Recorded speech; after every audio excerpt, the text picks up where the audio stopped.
Oke, baik. Assalamualaikum warahmatullahi wabarakatuh. Selamat pagi, rekan-rekan semua, Bapak, Ibu dosen, dan akademisi yang sudah menyempatkan hadir nih di diskusi kita pada pagi hari ini. Terima kasih untuk Bapak, Ibu dosen, dan pihak akademisi yang mungkin sudah hadir tepat waktu tadi ya, dari dimulai dinunggu di waiting room sampai dengan tadi sudah mengikuti dari awal TVC dimainkan. Sebelumnya perkenalkan, saya Kintan dari Maples Institute dan hari ini saya akan membantu untuk membimbing nih Bapak Ibu semua dalam sesi webinar pada pagi hari ini. Jadi memang kalau untuk kita pada pagi hari ini akan lebih fokus ke arah membahas mengenai bagaimana sih pembelajaran yang ada pada saat ini ataupun nanti yang akan kemungkinan besar akan ada di masa depan. Jadi kita lebih akan mengarah bagaimana menyeimbangkan peran manusia dan teknologi dalam dunia pembelajaran. Jadi ini cocok banget untuk Bapak dan Ibu dosen yang silakan untuk sudah meluangkan waktunya untuk mengikuti Kampus Talk 2025. Sebelumnya mungkin kita sudah cukup tidak bertemu ya Bapak Ibu, terakhir kita mungkin di tahun 2024 dan ini hari ini adalah episode pertama dari Kampus Talk 2025 dan insya Allah nanti ke depannya kita akan rutin Ibu untuk kampus talk-nya lagi seperti itu. Dan nanti diinformasikan juga kita akan ada door prize dan nanti saya akan memutar spin wheel gitu ya di akhir sesi setelah sesi Q&A dan nanti syaratnya adalah Bapak dan Ibu yang sudah hadir pada sesi ini wajib untuk mengisi daftar kehadiran terlebih dahulu agar namanya bisa kita masukkan ke dalam spin wheel dan nanti Bapak Ibu akan mendapatkan Marketplace Institute Certification Program senilai Rp700.000. Nanti akan di-follow up oleh admin dari Marketplace Institute. Jadi Bapak Ibu semua silahkan untuk relax gitu ya, untuk sambil sambil puasa, mungkin ada yang menjalankan ibadah puasa, tapi sambil untuk menikmati nih insight ataupun berbagi sharing information kita pada sesi hari ini. Oke, saya sedikit untuk perkenalkan kepada pemantik kita pada sesi kita pada hari ini ada Bapak Ardi Ridwansyah, selaku Deputy CEO dari Marketplace Institute. Selamat pagi, Pak Ardi. Pagi, Mbak Kintan. Pagi, Bapak Ibu sekalian. Oke, baik. Kalau begitu, kita bisa langsung mulai saja ya, Pak Ardi Ridwansyah, dan mungkin teman-teman semua di sini, rekan-rekan di sini sudah siap. Kalau begitu, baik, kita akan langsung mulai saja, rekan-rekan semua, kepada sesi utama kita di Kampus Talk 2025. Namun setelah yang satu ini.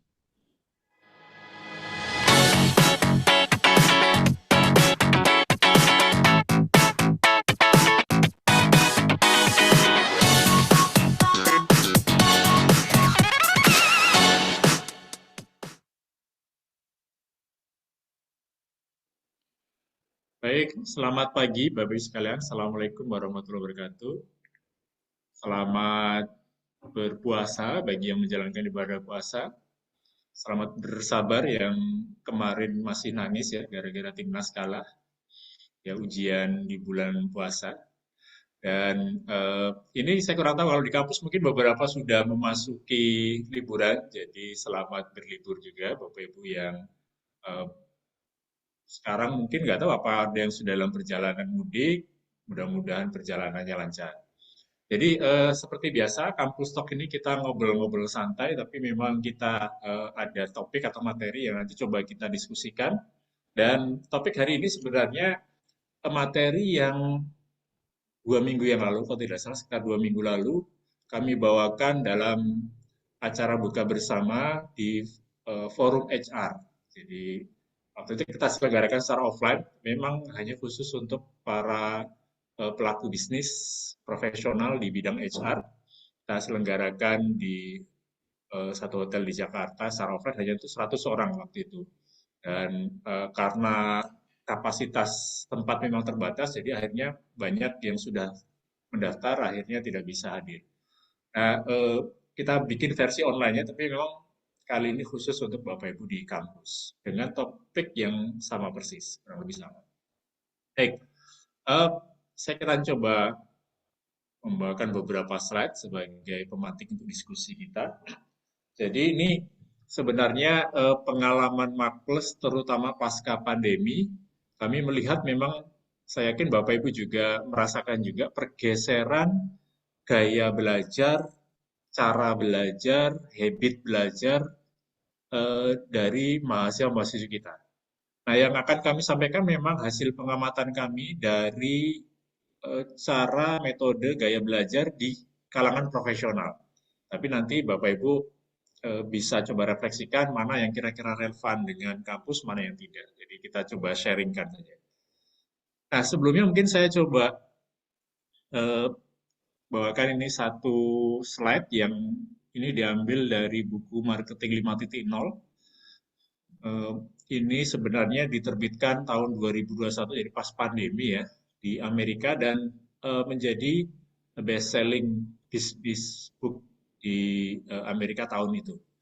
Ditulis oleh Profesor Philip Kotler, Pak Hermawan Kartajaya, dan Iwan Setiawan. Dan bisa dikatakan mungkin 99% konsepnya sebenarnya dari Marcus. Meskipun buku ini diterbitkan oleh penerbit Wiley di Amerika.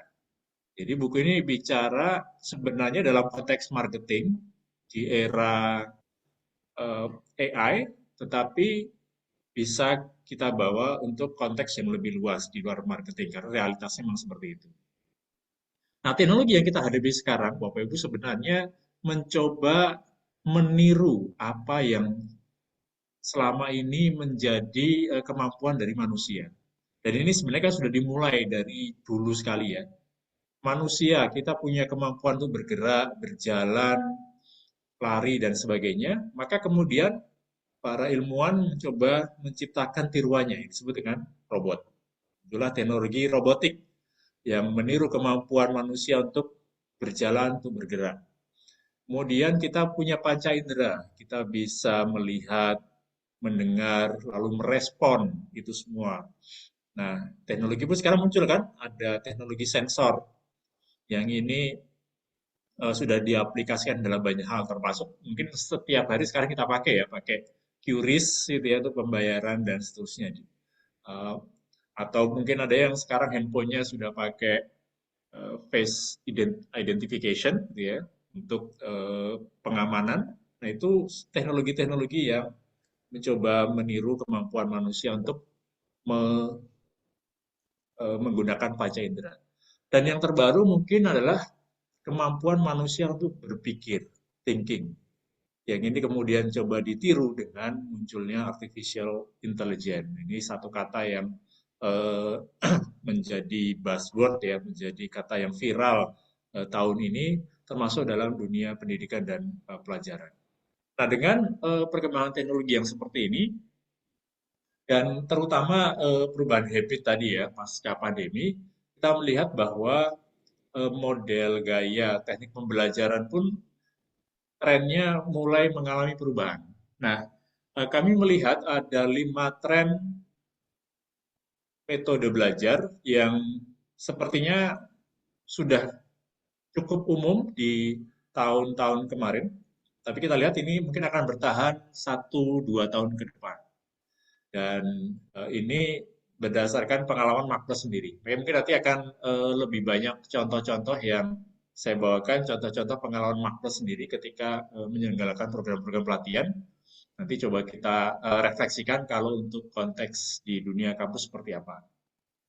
Ya. Tapi esensinya sama bahwa sekarang kita perlu untuk mengkombinasikan antara pendekatan yang pure human, yang lebih ke offline, dengan pendekatan yang full teknologi atau full online, terutama yang sifatnya asinkronus, di mana peserta didik belajar mandiri. Nah, dari kombinasi antara human offline dengan teknologi yang online ini, kita bisa petakan ada 5 tren eh, pembelajaran yang ini berdasarkan pengalaman kami ini juga akhirnya program-program di Makpus kita arahkan ke sini. Karena kita melihat habit sekarang, model belajar, model untuk eh, knowledge sharing dan sebagainya mulai beralih ke pilihan-pilihan ini. Kalau kita lihat ternyata tidak semuanya lalu harus online, tidak semuanya harus menggunakan teknologi, tapi sudah mulai hybrid. Nah, kalau kita lihat di sini, kalau Bapak Ibu lihat yang di atas, itu yang lebih cenderung online ya. Sementara semakin ke bawah semakin offline. Jadi dari delivery methodnya Semakin di atas itu berarti semakin menggunakan teknologi, semakin ke bawah peran human semakin besar. Dan setiap metode itu kalau kita lihat ada tiga karakteristik yang ini kita coba analisa. Pertama fleksibilitasnya. Jadi kalau melihat yang lingkaran hitam berarti full, semakin fleksibel. Tapi kalau lingkarannya putih berarti dia dari aspek itu tidak relevan. Artinya contoh untuk flexibility. Kalau lingkarannya hitam berarti full, berarti dia sangat fleksibel. Tapi kalau flexibility lingkarannya putih, berarti dia cenderung lebih tidak fleksibel, sangat tidak fleksibel. Artinya ketika waktu tempatnya sudah ditentukan, maka ya tidak bisa di apa pilihannya tidak ada pilihan lain. Ya kita harus selenggarakan di waktu itu, di tempat itu, karena memang biasa berbasis offline. Berarti kalau yang full fleksibel berarti bisa belajar kapanpun, dimanapun. Maksudnya flexibility. Ada juga yang setengah-setengah ya, setengah fleksibel tapi setengah terjadwal juga. Demikian juga yang fokus, lingkaran hitam berarti topiknya semakin fokus, topiknya semakin spesifik. Tapi kalau lingkaran putih berarti topiknya semakin general, semakin generik. Nah, untuk assessment aspek yang ketiga, di lingkaran putih seperti ini berarti dia tidak ada assessment sama sekali. Jadi murni hanya belajar saja. Sementara lingkaran hitam berarti aspek assessment, baik evaluasi dalam bentuk ujian ataupun evaluasi yang lain, itu menjadi bagian tidak terpisahkan dari program tersebut. Jadi ini eh, bagaimana cara membaca slide-slide ini. Nah, di dalam program ini, kalau kita lihat, kita coba lihat satu persatu bagaimana contoh aplikasi dari program-program ini. Yang pertama adalah micro learning. Ini mungkin sudah sering kita dengar dan trennya memang kami melihat ini tetap menjadi sesuatu yang bagi peserta didik, terutama Gen Z, sesuatu yang eh, tanpa sadar mereka sudah mempraktekkan ini. Jadi micro learning itu kan model belajar gimana model belajarnya itu dengan cara mengkonsumsi, dengan cara menikmati konten-konten yang pendek. Bisa dalam bentuk tulisan pendek, slide pendek, kuis pendek, infografis, atau ini yang paling sering adalah dalam bentuk video pendek. Jadi belajar dalam durasi yang pendek, mengkonsumsi konten-konten pendek. Dan ini eh, menjadi tren yang kita lihat sekarang, terutama dengan semakin umumnya ya TikTok dipakai. Nah, ada plus minusnya. Plusnya adalah micro learning ini sangat fleksibel. Kita bisa belajar kapanpun, dimanapun ya. Simpelnya ya belajar bisa dari YouTube, bisa dari eh, platform-platform pembelajaran yang menyediakan konten-konten yang bisa kita pelajari secara mandiri maupun dari berbagai sumber-sumber lain yang menyediakan konten-konten seperti ini.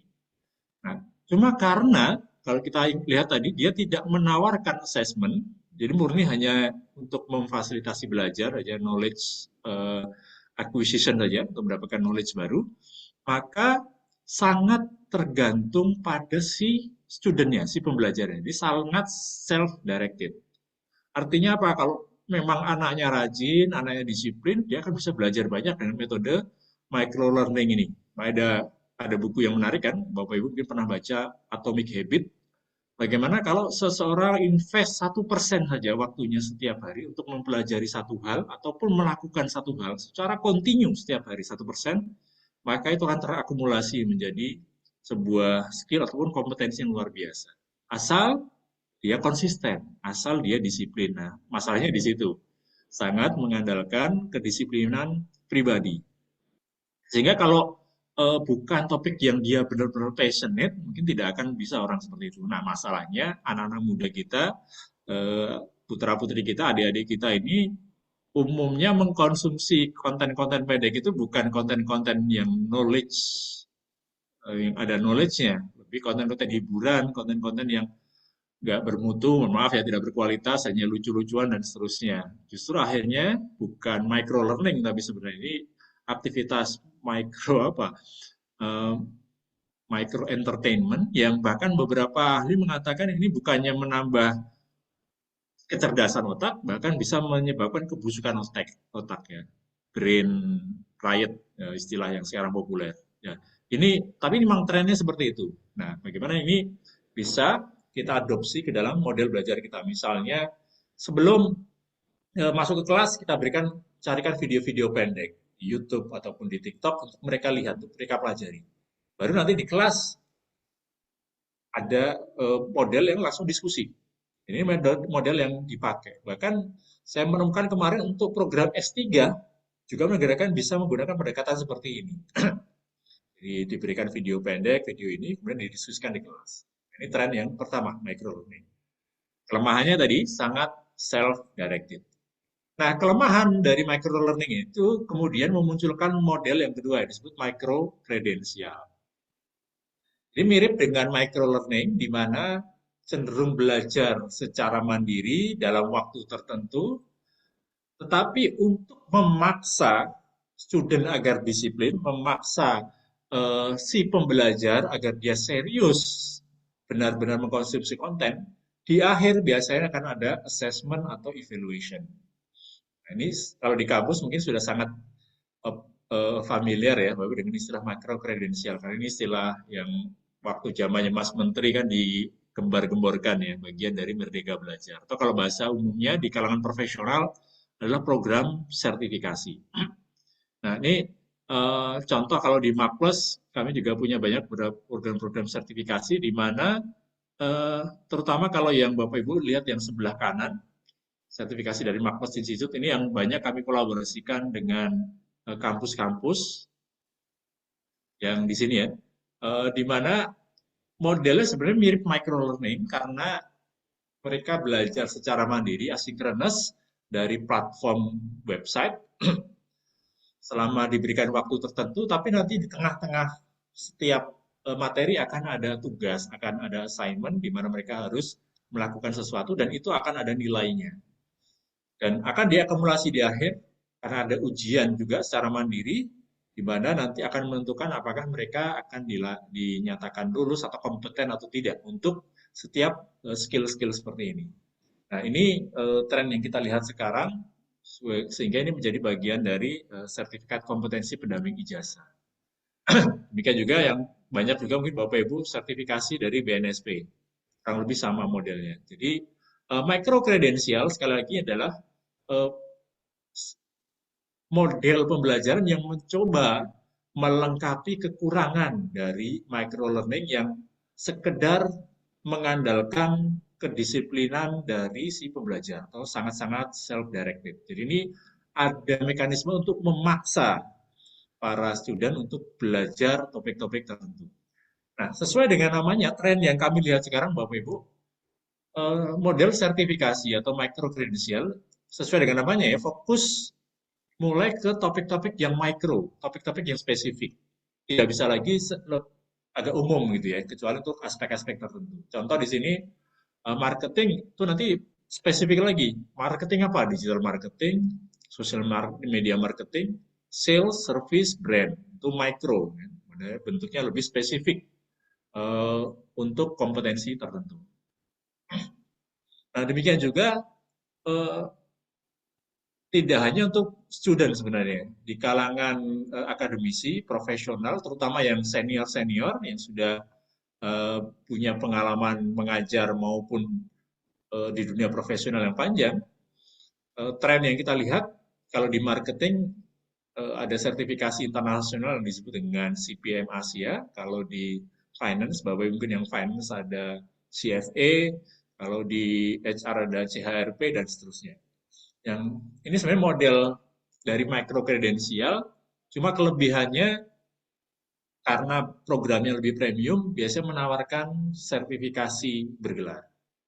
Nah, untuk program-program sertifikasi bergelar ini kita memang perlu cukup selektif karena cukup banyak juga ya yang menawarkan, tapi mungkin yang perlu dilihat adalah siapa lembaga yang mengeluarkan karena nanti user yang melihat sertifikat ini akan menilai kan apakah gelar, apakah pengakuannya dikeluarkan oleh lembaga yang kredibel atau tidak. Ini contoh kalau di dunia marketing, ini contohnya karena kami tahunya di dunia marketing.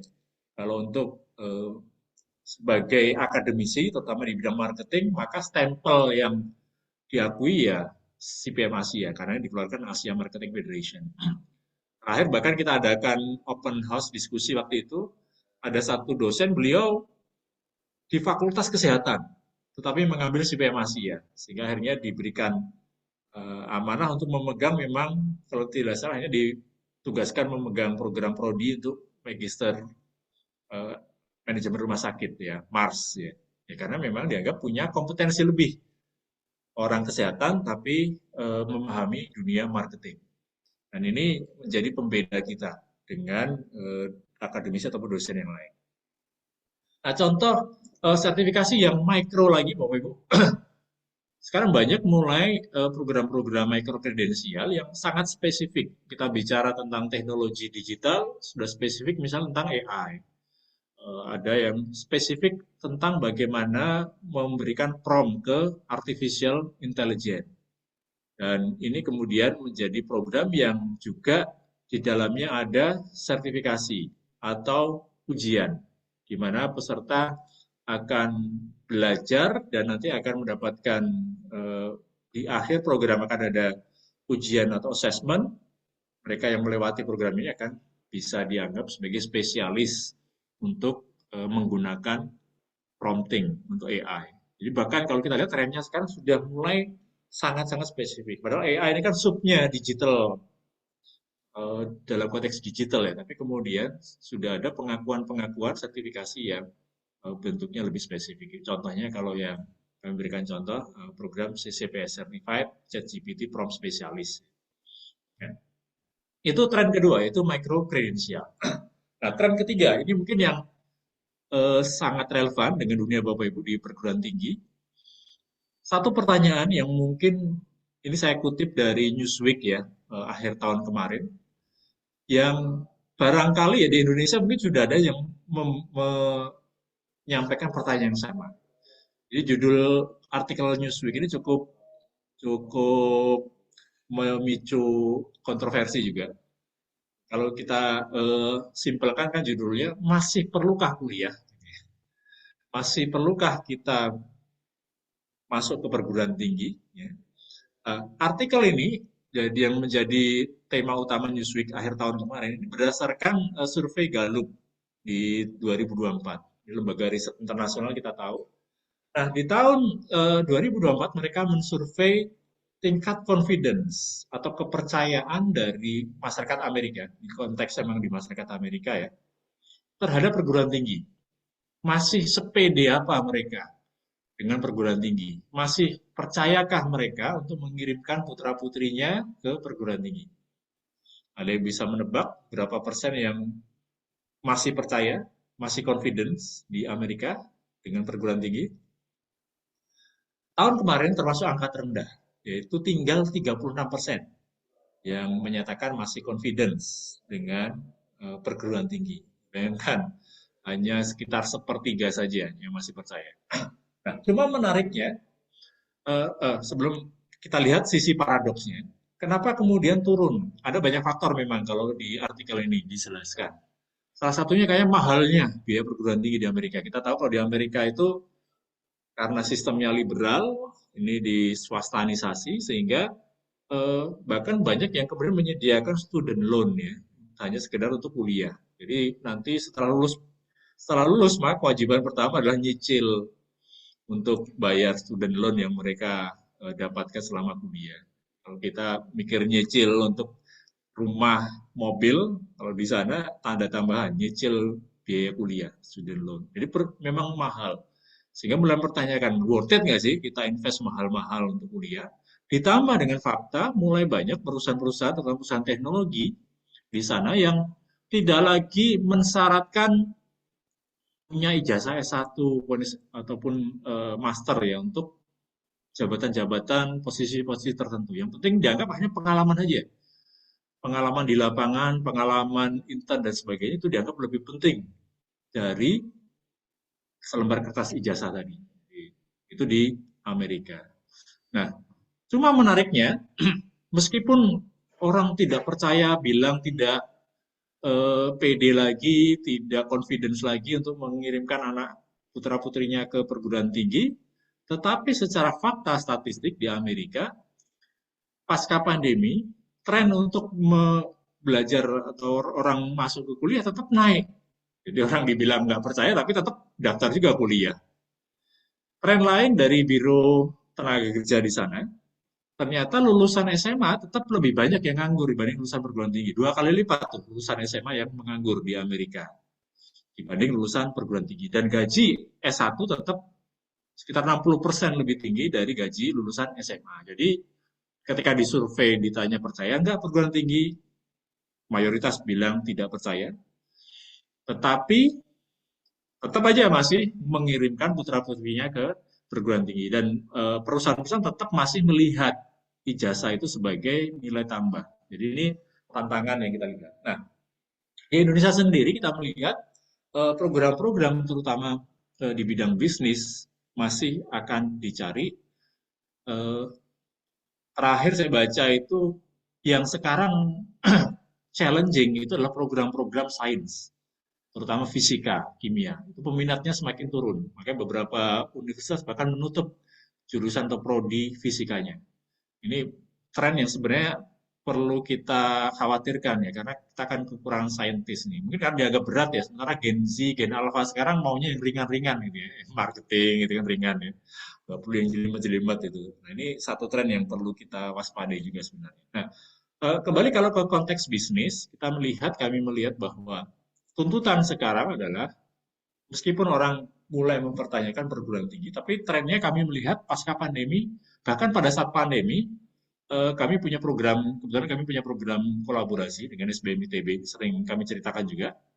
Ada 2 program bahkan, strategic marketing dan entrepreneur marketing.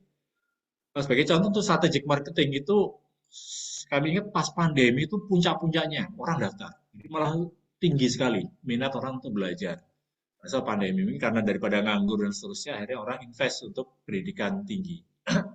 Sehingga berita baiknya tahun kemarin, bukan untuk maples secara langsung ya, ITB itu menjadi kampus terbaik untuk marketing.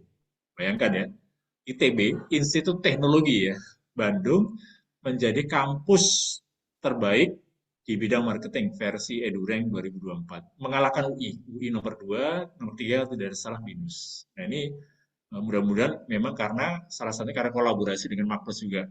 Karena kita punya 2 program S2 di bidang marketing.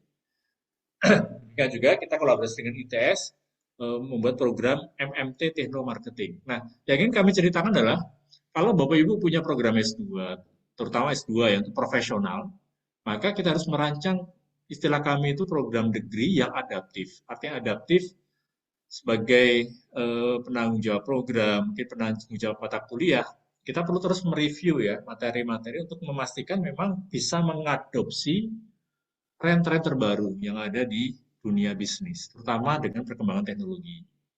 Contoh terakhir, di program Strategic Marketing MBA kami kemarin, akhirnya kita lihat ada beberapa mata kuliah yang harus dimasukkan konten-konten baru.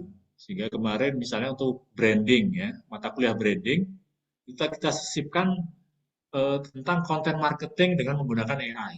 Karena memang sekarang kalau kita bicara konten, ya salah satunya dengan memanfaatkan generatif AI. Nah, itu kita masukkan sebagai konten tambahan.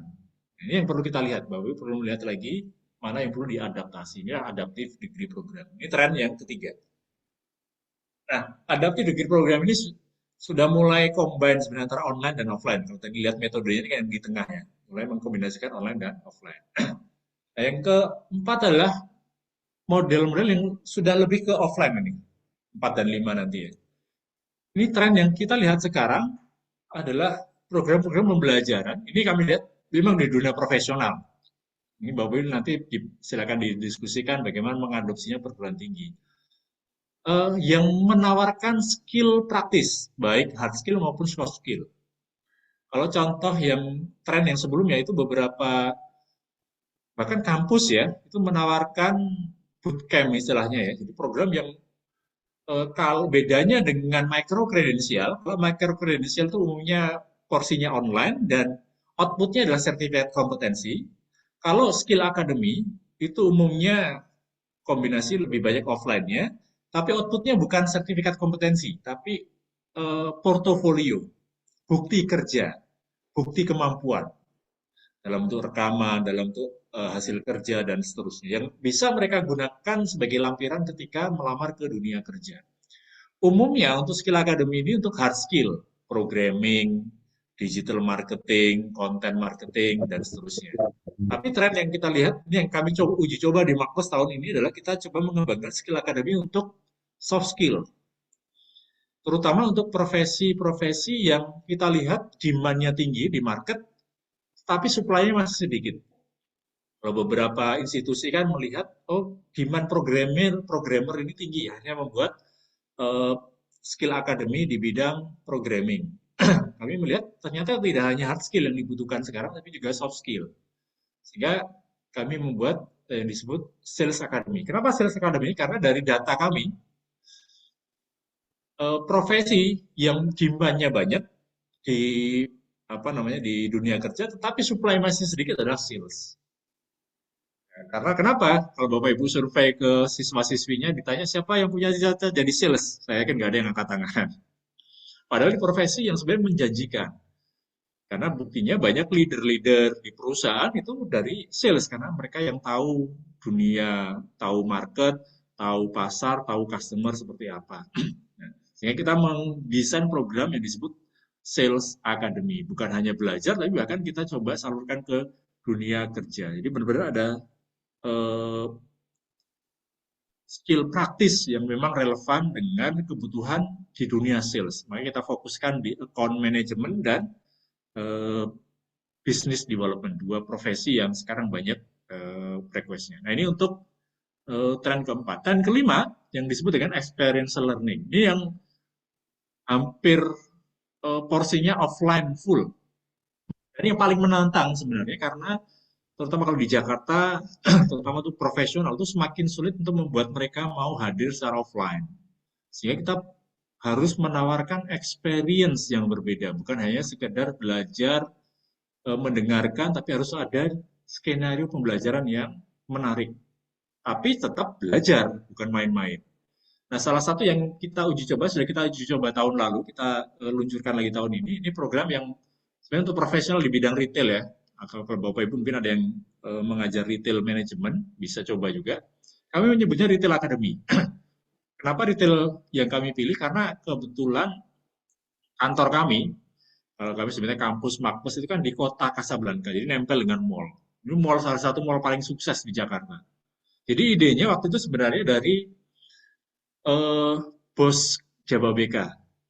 Jadi waktu itu beliau pernah sampaikan ke Pak Hermawan ya sebagai founder Makpus, beliau bilang, loh di Jababeka, kita tahu di Jababeka mereka punya kampus Presiden University, itu kampus kita itu bukan hanya area Presiden University, tapi seluruh area industri Jababeka itu adalah kampus. Karena di situ mahasiswa bisa observasi, bisa intern, bisa belajar di situ, gitu, di kawasan industri itu.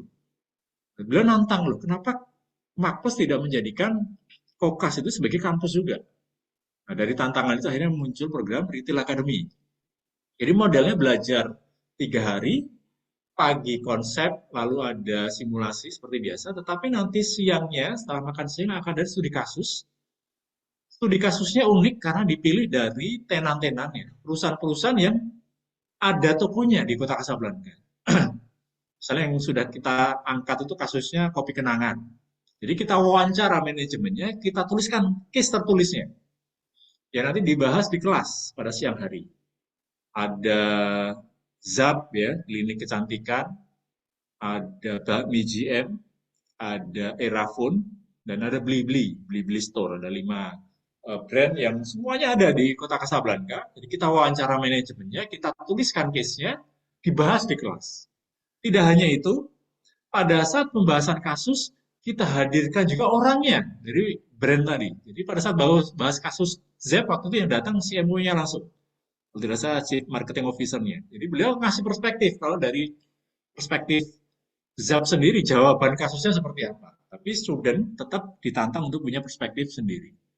Dan di akhir acara sore harinya, belum selesai acara, para student akan diajak untuk keliling, turun ke bawah, jalan-jalan ke mall, langsung datang ke tenan-tenan tadi, datang ke Zap, datang ke Kopi Kenangan. Setiap hari akan ada tenan yang berbeda ya. Jadi kasus yang mereka bahas sebelumnya, yang sudah dihadirkan manajemennya, berikutnya mereka lihat sendiri di lapangan seperti apa. Nah, ini model experience learning yang Bapak Ibu perlu bisa gali kalau untuk kampus Bapak Ibu kira-kira model experience seperti apa yang bisa.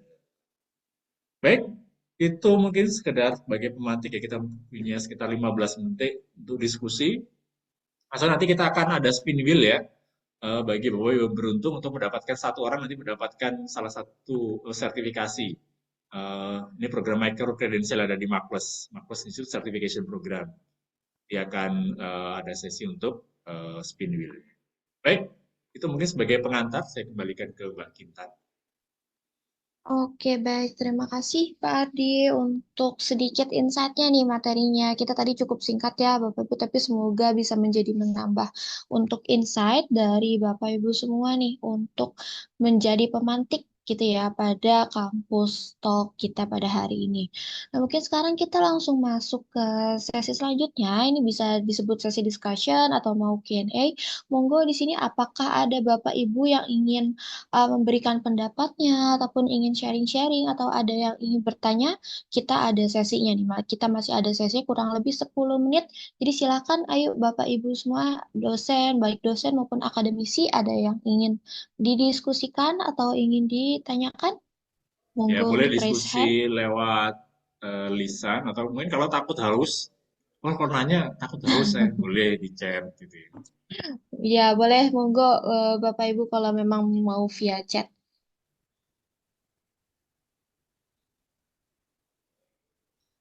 atau Eh, kayak tadi mungkin. ya silakan silakan. Iya, atau mungkin Bapak Ibu di sini ada yang masih kurang jelas tadi paparannya Pak Ardi, ada yang ingin ditanyakan lebih mendetail mungkin tentang program-programnya ataupun penawaran-penawaran, atau di sini Bapak Ibu ada yang masih pengen sharing-sharing aja nih gitu di situasi kampus masing-masing. Monggo Bapak Ibu semua kita masih ada waktu untuk berdiskusi seperti itu.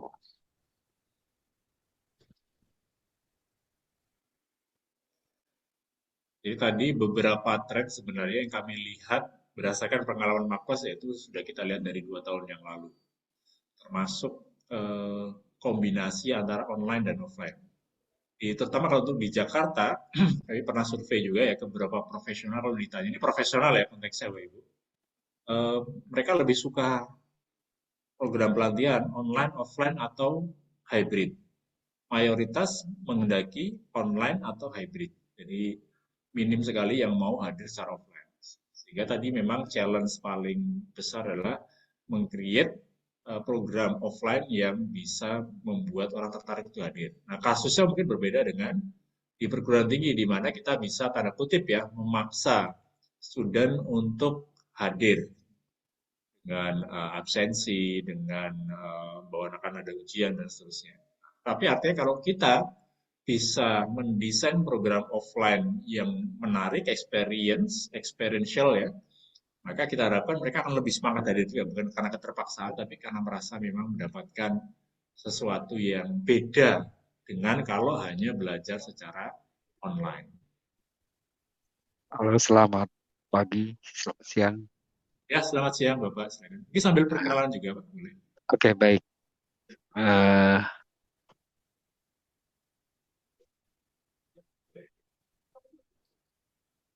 oke, baik. Nama saya Edi Sukmadira.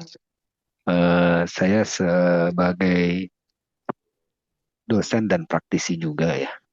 Dari kampus mana Pak Edi? Mohon maaf. Saya kebetulan ngajar di BINUS ya, Oh, BINUS. BINUS Entrepreneur Center. Nah, eh, ketika pengalaman kita waktu zaman eh, COVID ya, itu kan full online. Nah, cuma kan kelemahannya ternyata eh, agak kesulitannya itu kita nge-track ya, apakah anak-anak ini memang eh, fokus terhadap mata kuliah kita atau tidak gitu. karena kita harus mengawasi sekitar misalnya 30 sampai 40 orang gitu.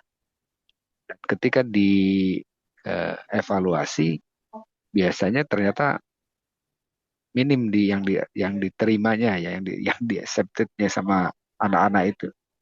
Dan ini juga saya coba juga, kebetulan saya ngajar online jarak jauh juga ya untuk Muhammadiyah Tasik ya, ngajar di Tasik karena terlalu jauh. Jadi saya kadang online di inilah, kadang seminggu ini online, minggu depan offline gitu.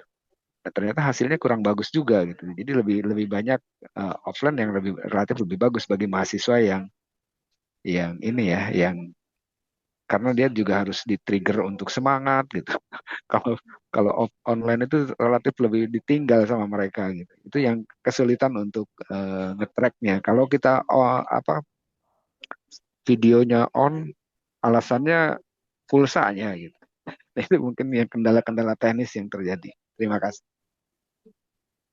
Nah, Terima bagaimana kasih banyak Pak Edi. mengantisipasinya gimana nih Pak gitu untuk nge-track ya, supaya mereka tetap mengikuti. Masih banyak Pak Edi. Nanti saya yakin mungkin Bapak Ibu yang lain punya pengalaman boleh di-sharing juga. Bisa kami cerita pengalaman Makpus dan partner kami juga Pak.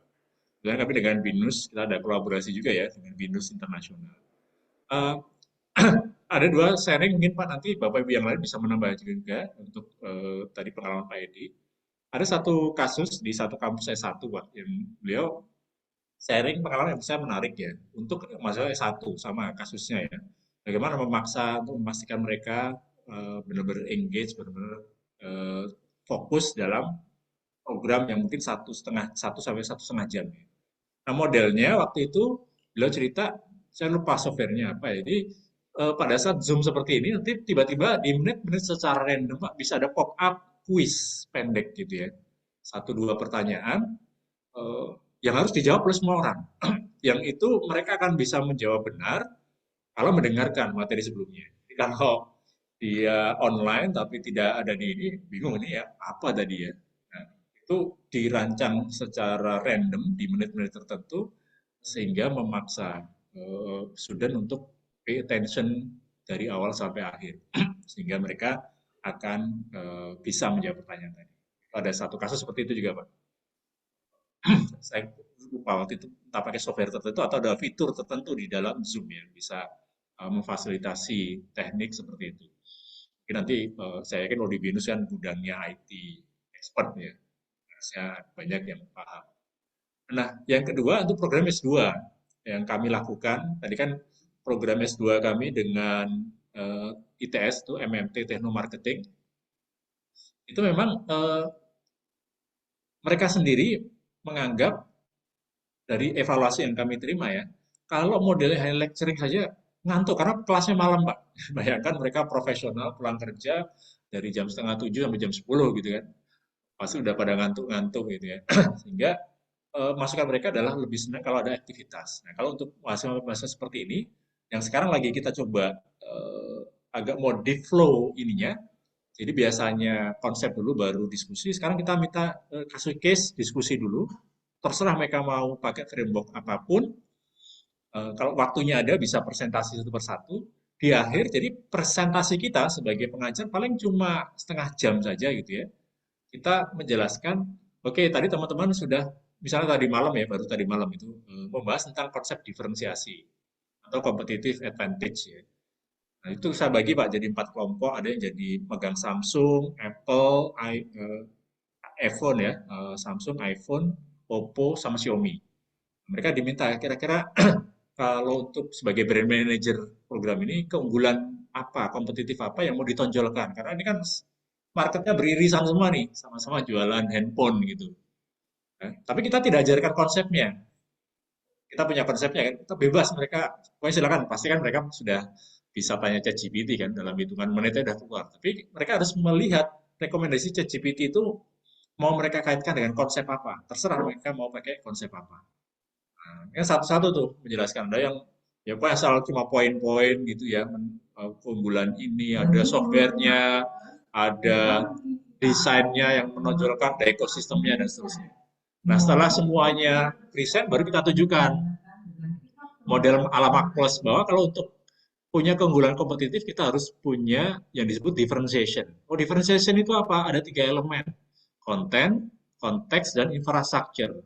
Jadi sebenarnya jawabannya bisa dibilang benar, tapi akan lebih sistematis kalau pakai model ini. Jadi kita jelaskan ada konten itu contohnya ini, konteks ini, infrastruktur ini. Jadi istilah saya itu reverse method gitu di balik belajar apa mereka explore dulu dari ChatGPT macam-macam ya untuk membahas case. Di akhir baru kita tunjukkan satu model yang menurut kita paling praktis untuk mereka gunakan untuk menjawab tadi. Jadi lebih interaktif. Jadi kita juga hemat suara juga.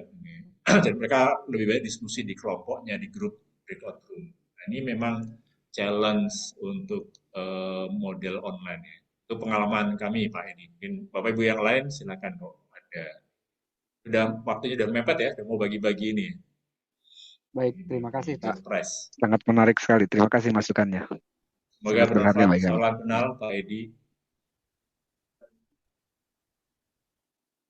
Oke, baik rekan-rekan semua, ada lagi kah? Mungkin kita bisa nih untuk satu orang lagi yang ingin sharing atau ingin bertanya.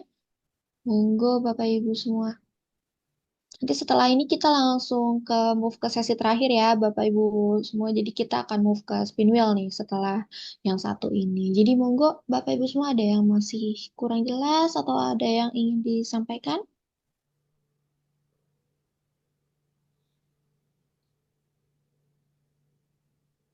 Atau mungkin cukup kali ya Pak Ardi ya. Ada lagi Bapak Ibu? Nggak ada.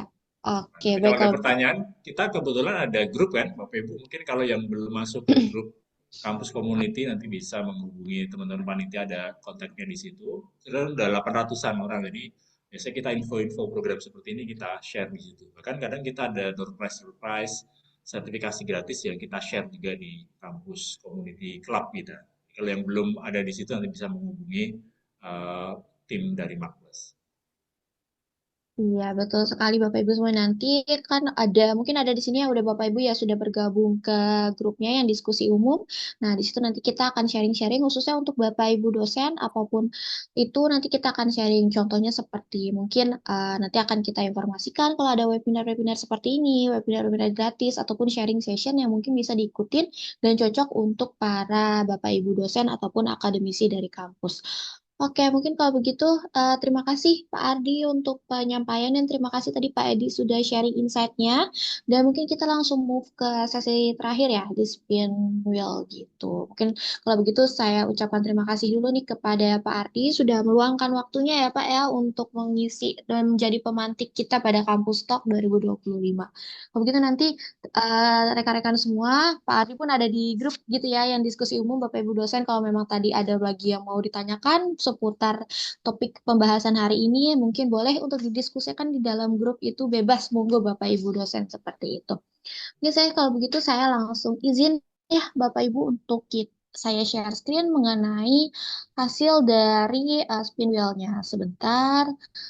Oke, ini sudah ada beberapa lagi yang tambahan ya Bapak Ibu. Jadi tadi kan sudah saya share ya di kolom chat Zoom untuk Bapak Ibu semua untuk mengisi daftar kehadiran. Nah, nanti daftar kehadiran ini bisa menjadi salah satu syarat juga nih untuk Bapak Ibu semua mendapatkan kesempatan di Makbles Institute Certification Program. Khususnya untuk Bapak Ibu dosen ya, seperti itu. Sebentar, coba saya share screen.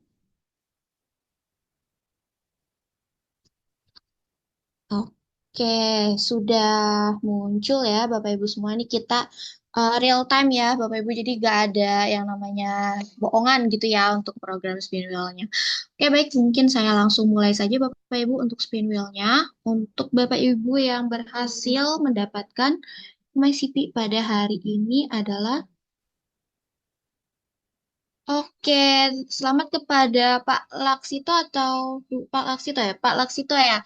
Oke, terima kasih Pak Laksito dan rekan-rekan semua. Nanti Pak Laksito akan kami hubungi ya lebih lanjut. Tadi formnya juga sudah lengkap. Nanti akan kami hubungi mengenai bagaimana pelaksanaan program Lakbas Institute Certification Program. Kalau begitu, terima kasih Bapak Ibu semua yang sudah hadir di Kampus Talk pada hari ini, pada pagi hari ini sampai dengan jam 10. Terima kasih sudah meluangkan waktunya dan sudah mendengarkan dengan baik dan semoga tadi apa yang disampaikan oleh kami bermanfaat Dan monggo kalau memang ada pertanyaan-pertanyaan lebih lanjut nanti boleh di grup saja, nanti ditanyakan ke panitia ataupun admin yang ada di grup WhatsApp seperti itu. Kalau begitu, terima kasih Bapak Ibu semua. Selamat beraktivitas kembali, selamat menjalankan ibadah puasanya. Minal aizin wal faizin. Saya Kintan dari Mapos Institute dan segenap untuk para panitia yang saat ini membantu untuk webinar ini. Izin untuk mengundurkan diri. Terima kasih banyak. Selamat pagi. Wassalamualaikum warahmatullahi wabarakatuh. Sampai jumpa di sesi kampus talk berikutnya, Bapak Ibu semua. Terima kasih.